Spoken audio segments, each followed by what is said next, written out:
So we're going to be talking about pretty much Rome under Pope Julius II, Julius della Rovere, whom we mentioned briefly last time. And Julius is a really interesting figure. You could pretty much say the High Renaissance corresponds more or less with Julius's papacy. It was a period when some of the ambitions of the earlier Renaissance, let's say this interest in proportion that we already saw with Brunelleschi, become more elaborated. So instead of simply having a proportional system that is based on the arithmetic adding together of like modules, there's an increasing interest in complex proportional systems. And this is just the golden rectangle, which shows you this system whereby if you take a diagonal from the midpoint of the square to the corner of the square and swing it down, you get a rectangle that begins to create this kind of endless spiral of nested similar proportions, so that this A rectangle would yield another square and a golden rectangle and so forth. Over here is a Renaissance drawing of something called Plato's lambda. Lambda is the letter L in Greek, and Plato's a Greek, so he has very few choices when he picks letters. But what this basically shows you is something like the system of golden proportions that are used in the Renaissance and again. So not only are simple volumes, simple Platonic solids, Euclidean geometries authorized by antique thought, but also these kinds of ratios, these complex ratios. So as we look at the papacy of Julius, we're talking about the Cinquecento, by Quattrocento. And the Cinquecento, cinque is Italian for five, and Cinquecento simply means the 1500s. And the 1500s associated with the High Renaissance are the first couple of decades of the Cinquecento. Because by 1527, there is a great political upheaval, and Rome is sacked, and the Pope goes into hiding, and pretty much the Renaissance falls apart at that moment. But during these glorious first couple of decades of the 1500s, you have this amazing flourishing of art, quite a lot of it sponsored by the patronage of Julius. Does anybody know what patronage means? Yes? Exactly. They're funding art, they're funding architecture. And you need that, right? Particularly you need that for architecture, because you could have terrifically good ideas. One of you sitting in this room could be the best architect in the world. I suspect that many of you are. Let's say we have the top 10 best architects in the world right now. All that you're lacking is a commission and money to build it. So nobody knows how good you are. So patronage becomes really interesting because it means there are moneyed people who believe enough in this new art project or this new architectural project to fund it. We already saw that when we looked at Florence in the Quattrocento, that you had these new moneyed people in the guilds and in the banking families who are willing to take a bet on this new kind of art. And in the Cinquecento, Julius becomes this kind of, I don't know, patron on steroids in terms of commissioning great projects for the glory of Rome, and great projects to build his own legacy. Just to backtrack a little bit, we looked at centralized plans last time, and we looked at the ideal centralized church and various attempts to build it. Anybody know what this one is? Yes? It's the Tempietto by Bramante, right? Often thought to be the ideal, super perfect version of a centralized church. And one reason that it's so capable of attaining ideality is that it doesn't have much work to do. All it does is mark a point. It doesn't need to deal with these things that, for the most part, create the failure of other attempts to make centralized churches. It's not a parochial church. There are no masses celebrated inside of it. You don't need to have a congregation. You don't need to have a priest. It's simply marking the spot where St. Peter. It takes this opportunity to really look at a Roman precedent, the precedent of the Tholos, which is a round temple, and try to build it as carefully and accurately as possible.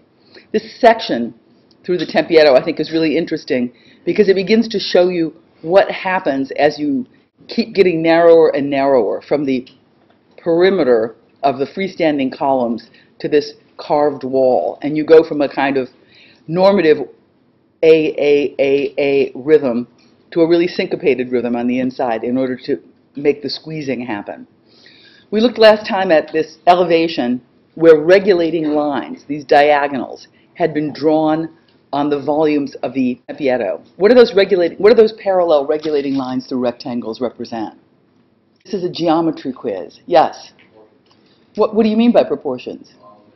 Exactly, they're similar rectangles. Exactly right. And similar rectangles is a term from geometry class that means each of these rectangles has the same proportion. And I threw this little curly Q in here, which represents the golden rectangle spiral, to show you that it's not just any old rectangle, but it is specifically the golden rectangle that Bramante is using here to understand the proportions of the base, the proportions of the drum, and also the proportions of this vertical that intersects with this horizontal. So when you look at these Renaissance buildings, there's really nothing intuitive and crazy going on, at least at this moment of the high Renaissance.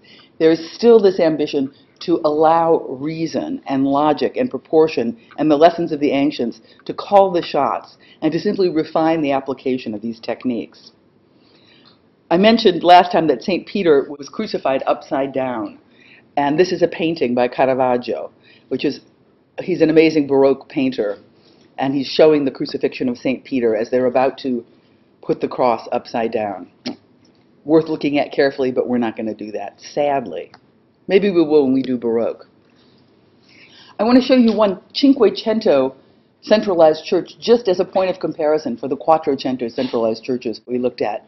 And that is San Biagio in Montepulciano. Montepulciano is a Tuscan town, magnificent wine. You could pretend to go for the architecture, but I would urge you to stay for the wine. And by now you should be really familiar with what these long-distant views of ideal centralized churches look like, because the only ones really that get built are out in the middle of nowhere, or out at the edge of town, or out at the bottom of the hill. And that's the case in San Biagio. Montepulciano is a hill town, and at the base of the hill you have this astonishingly beautiful church by San Gallo, not the same San Gallo that did the Santa Maria delle Carcere, the Quattrocento church that we saw last time. That was Giuliano San Gallo. This is Antonio San Gallo. So many San Gallo. This is the plan. Now, you should notice a couple of things immediately. One thing, Greek cross, right? This is something we've seen, and this is something really suggested by Alberti, that you want to take the circular plan. There are a couple of ways that you could amplify the circular plan. One is the Greek cross. And what's nice about this Greek cross is it begins to make possible some kind of axial relationship to the nave, and it begins to create a little bit more space. It also does a couple of other things. I mean, I think that San Gallo here has gone beyond what the Quattrocento architects have suggested, and he's begun to add things, right? He's thrown in this little sacristy in the back, and at the same time rounded off one lobe so that you can read that this is where the altar goes. He's marked it. He's made it visible.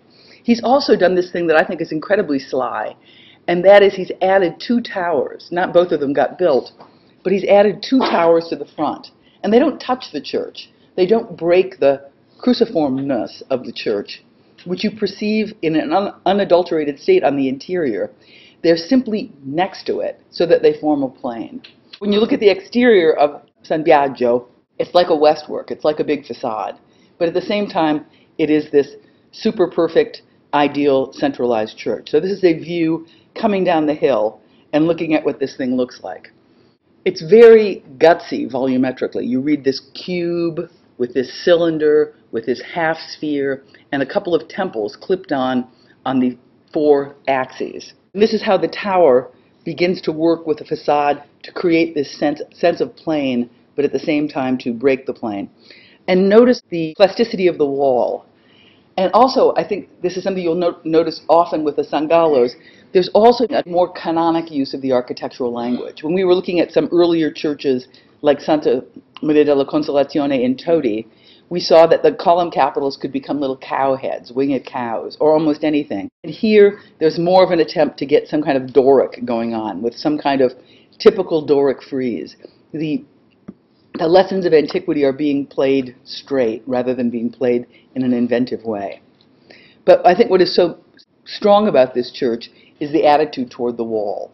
The planarity, the flatness of the wall that we saw in the Quattrocento stuff is really becoming liberated in 2 directions, right? Here we're pulling out with these engaged pilasters and columns to give us an outer layer, and then we're pushing in and carving into the wall. So this is a really kind of deep surface of the wall with all of these different planes making relationships to each other. This is the little church of San Biagio, and when I say little, it's pretty big, at the base of the hill town of Montepulciano. And I'm just showing you the painting of good government that we looked at before to show you that the landscape of Montepulciano is pretty much the landscape that the Lorenzetti were painting, and not so different even today. Just compare San Biagio and the Santa Maria della Consolazione. Here it's really all about the flatness. And it's really all about honesty, too. You know, you're doing your Greek cross, and you're not adding things. And here there's a lot more license and a lot more plasticity. Both of these things are out in the middle of nowhere, or at the edge of town. Showing you the flatness of one, pilasters barely relieved from the surface, and the incredible carving, thickness and depth, plasticity of the other. Ditto, interior of Santa Maria della Consolazione, where there's a kind of interest in articulating the wall, but not exploring the depth of the wall, and this hyperplasticity of San Biagio. One of Bramante's first projects when he got to Rome, when he left Milan and went down to Rome, was a courtyard for a convent called Santa Maria della Pace. And this is pretty much what it looks like. This is the plan of the courtyard of Santa Maria della Pace. Can anybody guess what the geometrical big idea here was? Any takers on that? Pretty much a circle and a square, right? It's not difficult to see that. Bramante is building an ideal form. In many ways, this is strongly related to his project for the Tempietto, the one that didn't get built with all the concentric rings, where not only an individual object, but an entire space gets organized by this ideal geometry. Here you see it cranking off the church of Santa Maria della Pace. And the church that you see here is how it looks now, and all of this part's Baroque, so Bramante would not have seen that. But the axis of the church would have been like this, and Bramante rotates it, of course there's a street here, and makes this perfect square. What is considered to be important about this courtyard by Bramante is its geometry, but also that Bramante, this serious, smart guy, Cinquecento guy now, is tackling the question of what do you do in the corner? How do you solve the question of turning a corner on a courtyard? Bramante does it in a way that's kind of similar to the way that we saw in Urbino, but even more sophisticated. And that is he gets this kind of complex double rhythm going. If you notice, the lower story has this superposition of the trabeated and the arcuated, so that there are little columns slipping down and having the ground plane as their base, and pilasters pushing up and being situated on plinths. A plinth is like a platform or an artificial ground plane. So you could say a stylobate in a Greek temple, the platform that a Greek temple on, is like a plinth. But you could also say that these pedestals that the pilasters rest on are plinths. So he's got this syncopation going of two scales, the big scale of the pilaster, the little scale of the column. When he gets to the corner, he's already got in place this kind of doubling mechanism that we saw introduced in a somewhat artificial way in Urbino. So he has already built into his system a little column to come to this end and a little column to come to this end. Fabulous. And I think another nice thing that he does in the courtyard is that when he gets to the upper story, he doesn't simply take the same dimension and have it repeat, but he recognizes that this is a lower height. Bramante is all about proportion, desperately interested to lock as many proportions in as possible. So he splits apart the two kinds of elements that are conjoined on the lower order and has this kind of rhythm of pier, column, pier, column. Beautiful. Such a smart man.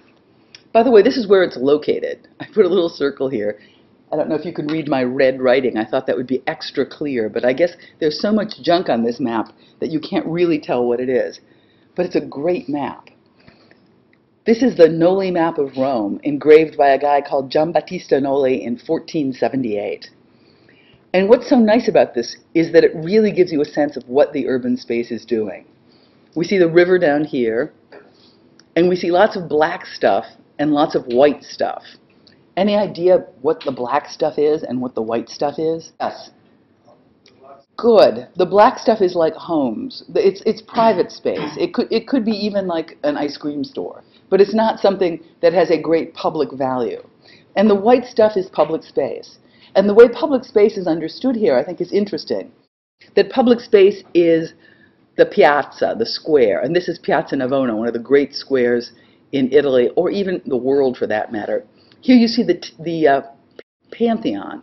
Pantheon at this point is a church, and the interior space of the Pantheon is considered to be an extension of the public space. Courtyards that relate to different buildings. Like this is the little square courtyard, the cloister of Santa Maria della Pace by Bramante, comes in here. So you get this elaborate knitting together of figure ground conditions. Figure and ground. You look at this thing and you have this immediate sense that there's some kind of pattern going on. And it begins to show you relative densities, places that are expansive, places that are contracted. And it's a very different kind of figure ground condition than we would have, say, in Columbus, Ohio. In fact, this is the countryside over here, and you see a couple of pavilions in this open field, and this is more or less what we have. This is more or less what Ohio looks like. Freestanding objects in open terrain. We live in a world of figural objects and not figural spaces. But when you move across from the countryside into the city, there's a figure ground reversal. And that which is figural, that which can be named as square or rectangle or circle, tends to be a space, not a perimeter. All the perimeters are subsumed into this fabric. And that's kind of nice. It really, I think, clarifies what the city looks like. It makes you get a good sense of understanding of what's going on. So here is this perfect little square of Santa Maria della Pace. And even in the world of perfect little squares that you have in Italy, this one is exceptionally perfect, I have to say. These are the proportions. Bramante, once again, running with the module of the square and beginning to put these more complex superimposed organizations of other geometries on it. The red things here are golden rectangles, and the black things here are squares. Even the space of the upper corridors and lower corridors that wrap the colonnade have as their section the golden rectangle.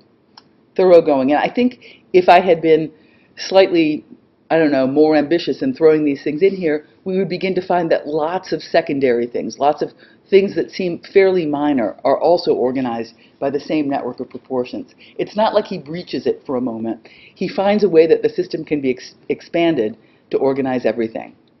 Fabulous little Bramantian corner. Oh la la. Now let's get to St. Peter's, which really is Julius's big project. Julius is a megalomaniac, and Julius wants a fabulous legacy. Julius's first project is one that we'll talk about a little bit later on, and that is to build himself the best tomb ever. And he gets this sculptor from Florence to start quarrying marble for him. And this sculptor goes out to the quarries for like about 4 years of his career, finding marble to build Julius a tomb, and at his own expense has it shipped to Rome, where he can begin to execute something like 32 statues for the Julius tomb. This sculptor, by the way, is Michelangelo. And Julius got distracted with the new project, which is rebuilding the Vatican. Bramante comes in to rebuild St. Peter's, and all of Michelangelo's marble is just like piled up in the square in front of St. Peter's while all this work is going on. And it's kind of sad, because Michelangelo claimed, and who knows, I don't think he's a liar, that he could see already in an uncut block of marble the figure that would emerge from it. When he goes to places like Carrara, the great marble quarries in Tuscany, to find himself a chunk of marble, he picks that piece of marble because he knows what the figure is. And if you spend 4 years of Michelangelo time quarrying marble, that's like 12 lifetimes of the rest of us, because he's pretty good. He's pretty fast. Julius' tomb didn't quite get built. Julius, meanwhile, is fussing around with the rebuilding of St. Peter's, and he brings Bramante in to do it. Julius is from the north. Julius is from the town of Genoa, and he's a little bit suspicious of the Florentines. There's squabbling going on like crazy. So Julius always thinks like the Medici are at his throat, and they're going to take over. And in fact, after Julius dies, it's a Medici that takes over the papacy. So Julius was right. The Medici were in fact at his throats.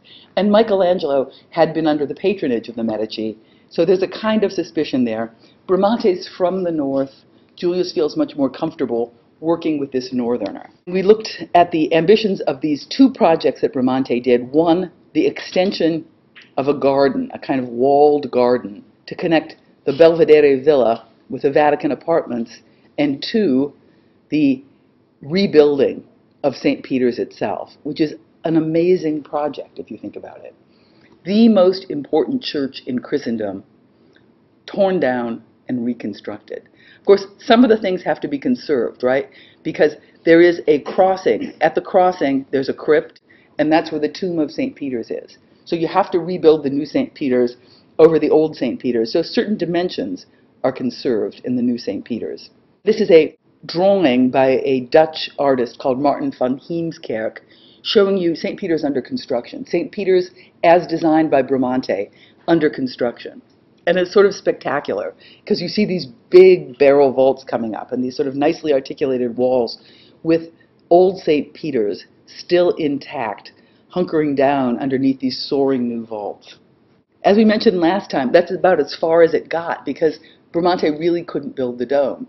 The domes that he built in Milan were largely aided by the offices of the Masons up there, and his biggest dome, Santa Maria delle Grazie, the one that has the Last Supper in it, was really only about 88 feet in diameter, which is good, don't get me wrong, but something like the Florence Cathedral was about 144 feet in diameter. So a big project, but not as ambitious as that. This was to be even more ambitious. So too bad. The project gets stalled. This is Bramante's drawing for it, and it just could not be executed. But you see that there's a kind of drum here that's not so different from the drum of Santa Maria delle Grazie.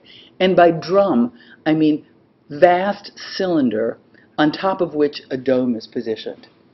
And the idea of a drum is kind of great. You get more verticality that way, and you also get something that plays a stronger role urbanistically, because when it's that tall up, it's almost like a tower, and you can see it from all over the city. Of course, you couldn't see this one, because it didn't get built.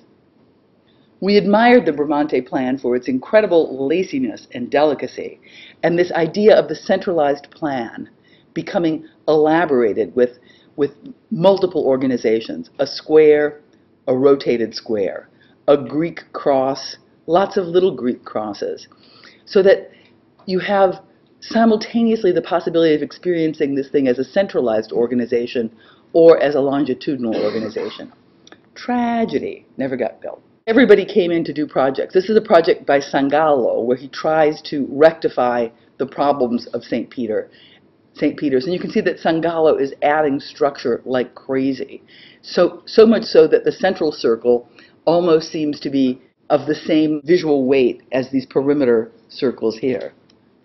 These are projects by, here's Bramante, I believe this is Peruzzi, this is Michelangelo, this is Maderno. Everybody's trying their hand at it.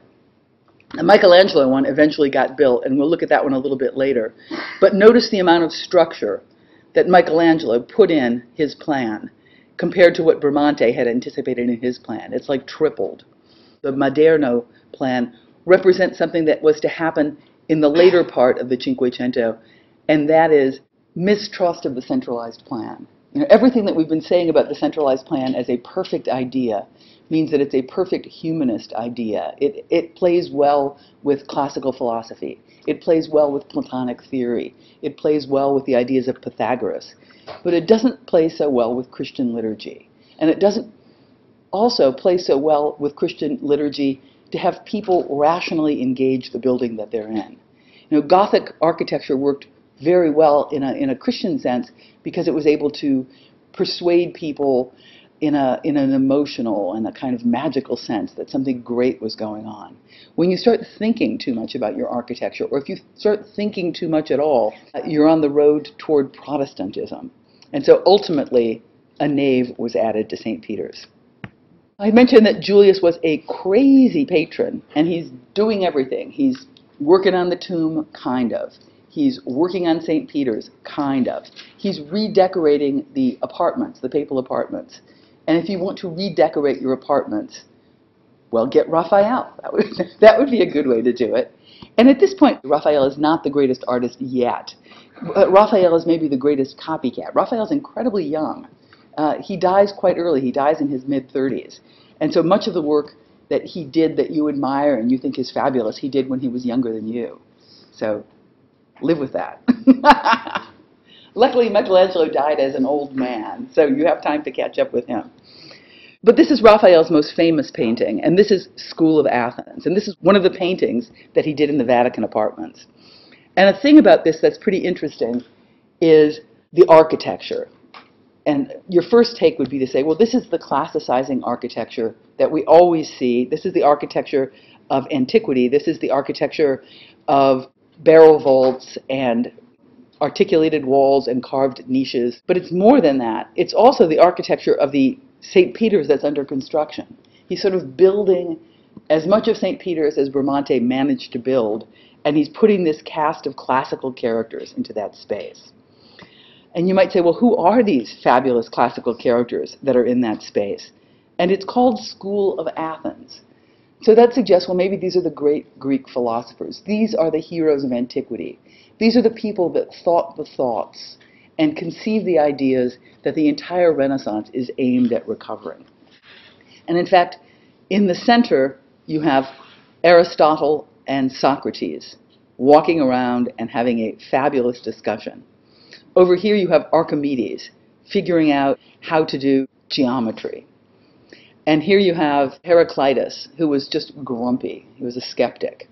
There's not simply a matching of the architecture of contemporary Rome, the architecture of Bramante's St. Peter's, with the architecture of classical Greece, but also portraits are encoded in the School of Athens of contemporary figures.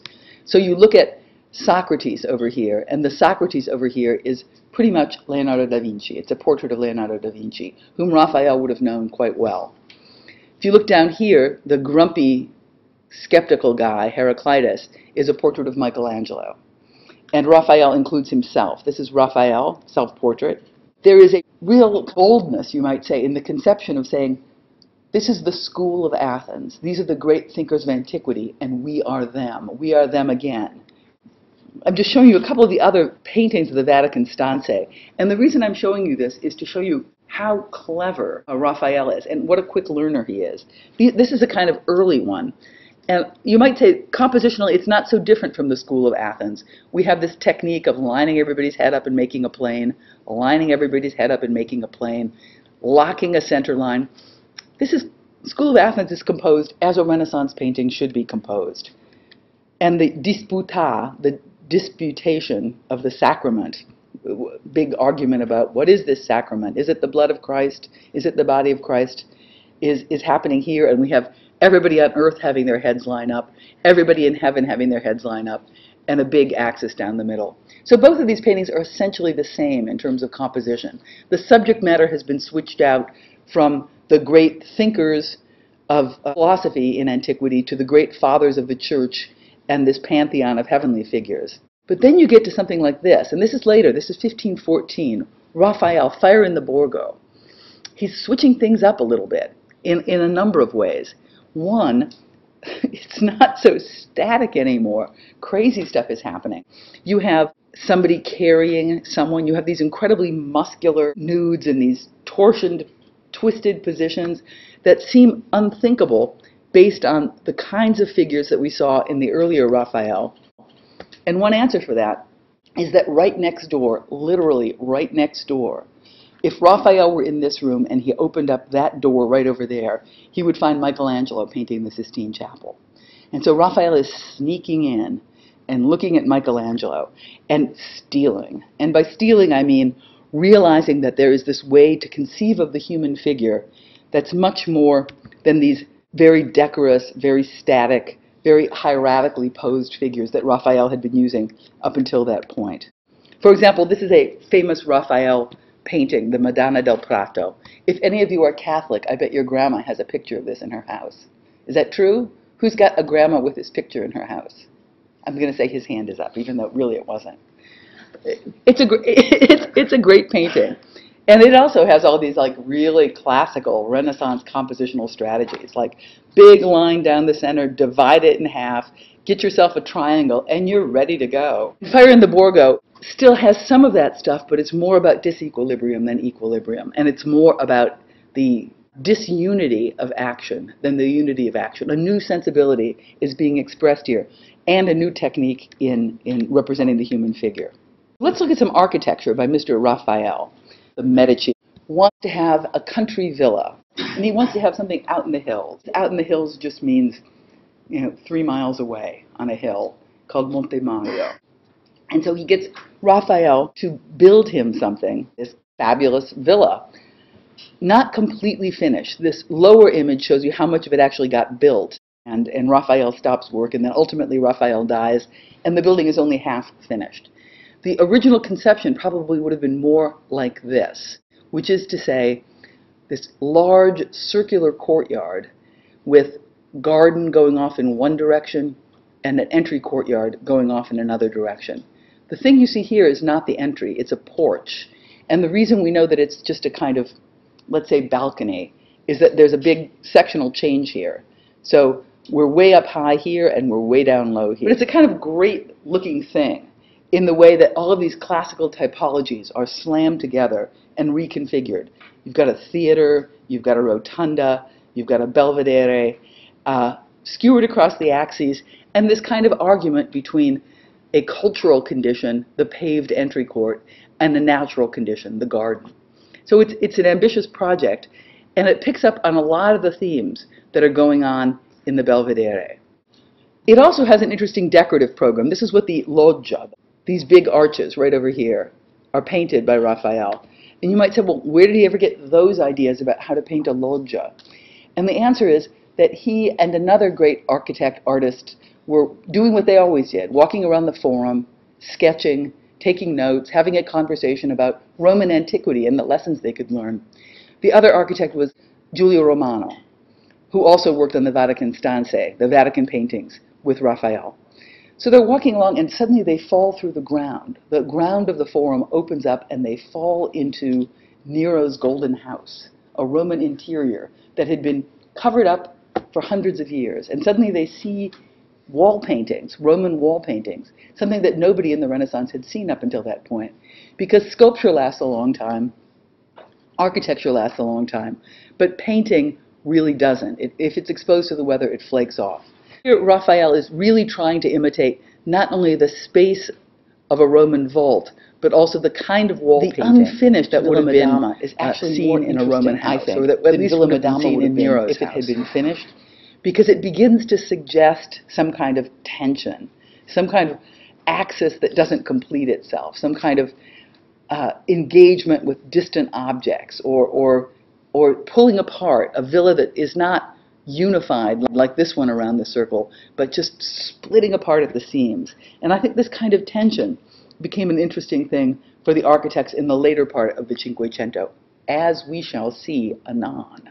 The material of the Villa Madama is also pretty interesting. This is what it looks like, but the color is sort of creamish pink, and it's a kind of stone called tufa. And you look at it and you would have to say, well, that is a bizarre choice of material for a classical building, because, Mr. Raphael, I see you have Ionic column capitals. And Raphael would answer you that, I don't know what he would say, but he might say, I'm following decorum. And that if I were building a country house, I would engage in this more kind of decorative, light-hearted sense of materiality. If I were building an urban house, I would be more serious-minded about what kind of ornament and what kind of material I use. So he is translating a classical language into a more vernacular material by choosing this heavily rusticated polychromatic tufa stone instead of using the more refined stone that you would see on a Raphael building in the city. Let me just show you what is often considered to be the super-duper greatest Renaissance palace. And that is the Farnese Palace in Rome. Fabulous. I mean, you look at this thing and you say, of course it's a palace. We know it's a palace because it is a big, flat facade. Flat because it's interested in making edge. It's not interested in being object. The thing about the palace that's figural is its courtyard. And so here it's making edge, and it articulates itself emphatically as base, middle, and top. Yay! By the way, this thing is the French embassy right now. And so good luck trying to get in. There's a really important Baroque fresco cycle right up here by Annibale Carracci. and I've been in, but they let you in like 2 days a year, so you probably will never get in. But I am old enough to have lived before terrorism, so I've been in. This is, this is what it looks like, the Farnese Palace. It's really a square donut on steroids. It's just this giant thing. The Farnese family also was a family that produced a couple of popes. So giant thing with a courtyard in the middle. Here's a square, an urban square in front of it, and there's a garden behind it. So there is this kind of negotiation between one facade that is urbane and addresses the city, and another facade that is more open, addresses the garden and views across the river. This is the river over here. Of interest in the history of this facade is you can really see a transition going on, because the Farnese Palace was begun by Sangallo, Antonio Sangallo the Younger, if you really want to be careful about which Sangallo you're talking about, and completed by Michelangelo. So there is a shift in the language that they use. You probably can't tell, I would say, but maybe you can. You maybe don't have enough detail. All this stuff is the Sangallo, and when you get to the top, it's the Michelangelo. So I would say you can't see well enough to know what's going on there. Let's hope we get lucky. Yes, we get lucky here. These are details of the courtyard, what the beautiful interior of the square donut looks like. So Sangallo is a very good architect, but we already noticed when we looked at San Biagio, which we admired quite a lot, Sangallo is pretty canonic. Canonic means he follows the canon, C-A-N-O-N. And the canon is a set of rules that can really be locked into a tradition. It's not so much invention as it is mastery of a tradition. So what Sangallo does, I think, is beautiful.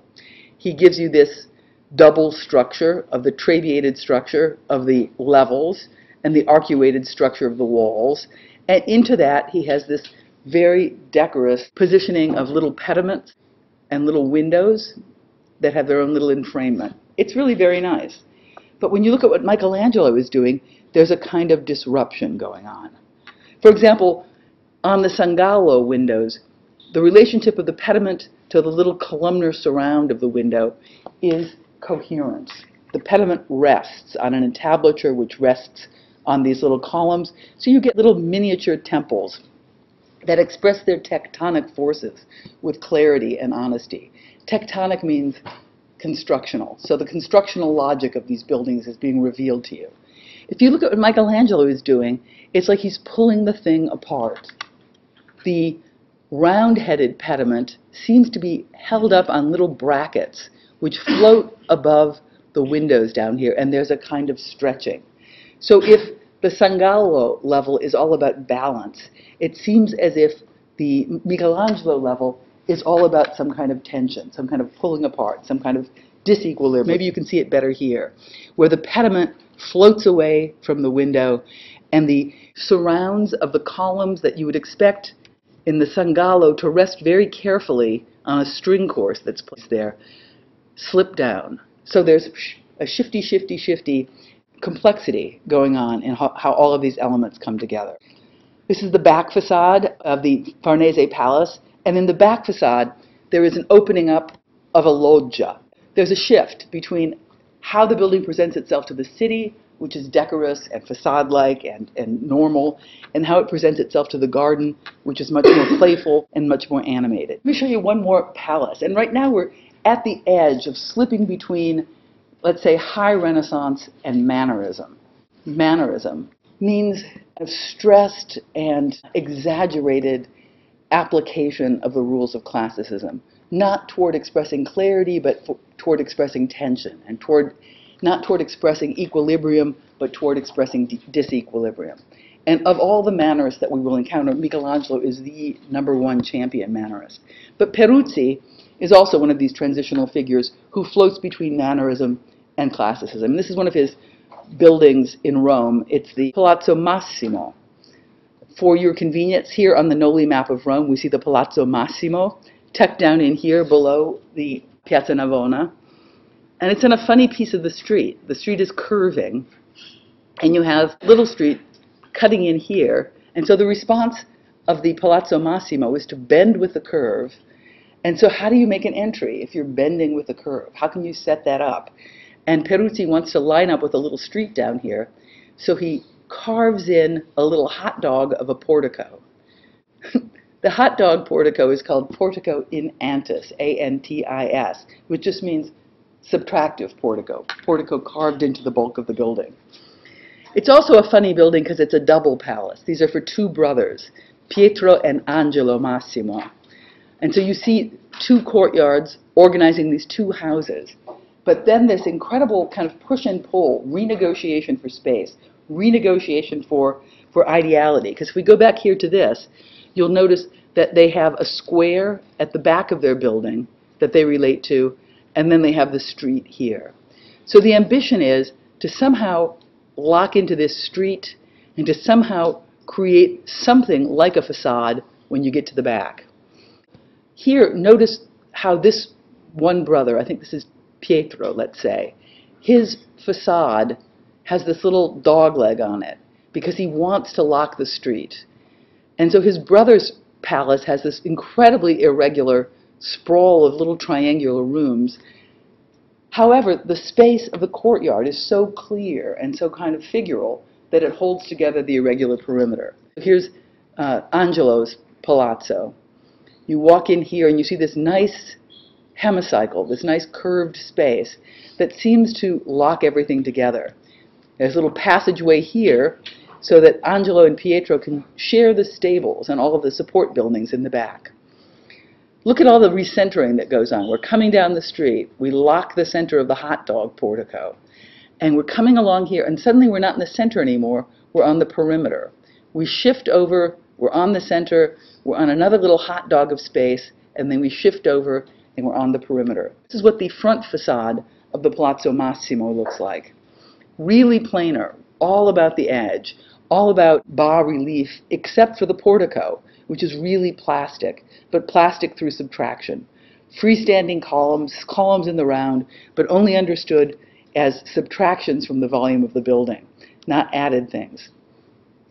And this is the courtyard. And the courtyard has all kinds of interesting archaeological stuff going on, because it's actually not an easy problem. The space is pretty tight. These are not giant Farnese Palace-style courtyards. They're pretty little. So how do you get enough light in here?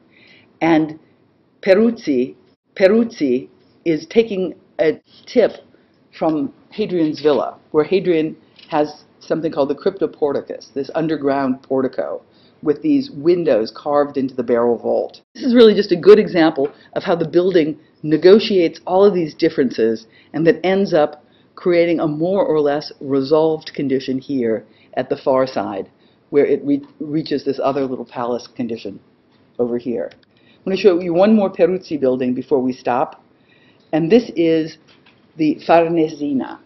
And the Farnesina is another one of these little country houses. And by country house, I mean it's just across the river from the Farnese Palace. It's, you know, a 7-minute walk from the Farnese Palace. But because it's across the river, it's a country house. Who would ever cross the river unless you were looking for a country experience? And it's called the Farnesina, but the actual client was not Farnese. It was TG, but it's typologically a little bit different than the buildings we've been looking at, because it is a country house. It's a villa rather than a palazzo. And so what's the difference between villa and palazzo? And the answer is it's the difference between figure and ground. If you're talking about a palazzo, the figural thing is the courtyard in the middle of it. If you're talking about a villa, the figural thing is the object in an open landscape. So this thing is a little villa, little object in the open landscape. And so Peruzzi gets all of his friends to help him with it. And Peruzzi's friends are interesting, because they are Raphael, for example, and they are Giulio Romano, and they're even Michelangelo. People that he met because Peruzzi was also working on the Vatican apartments. He was also painting the lunette frescoes, like the School of Athens and the Fire in the Borgo. So if you look at it, it seems fairly decorous. There's a big loggia, luckily painted by Raphael, so you have some pretty good-looking things.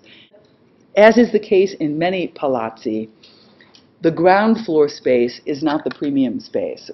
The better space might be up above, where you get more view, where you get more breezes. So you walk upstairs to a large room called the Sala delle Prospettive. And Sala delle Prospettive means Hall of Perspectives. Let me just go back to a real palace to give you this vocabulary word. Here is the Farnese Palace, and I mentioned that there was a really great fresco cycle right up here. The condition of life on the ground floor in the city was really kind of chaotic. You had merchants, you had vendors, you had people throwing out their chamber pots into the street, you had horses defecating. So you wanted to get up a little bit off of that, but you didn't want to have to walk up too many stories. So one floor up tends to be the premium real estate in a palazzo. In Palazzo Farnese, that is where the Carracci frescoes are located. And this is called the piano nobile. Piano, like bing, bing, bing, bing, bing, the piano that you play. And that just means level or story. And nobile means noble. So one story up is the piano nobile. And that's not so much the case in a villa, because the villa is not full of the kind of clamor that city life would be full of. But even so, there's this spectacular room, one story up in the Farnesina, called the Sala delle Prospettive.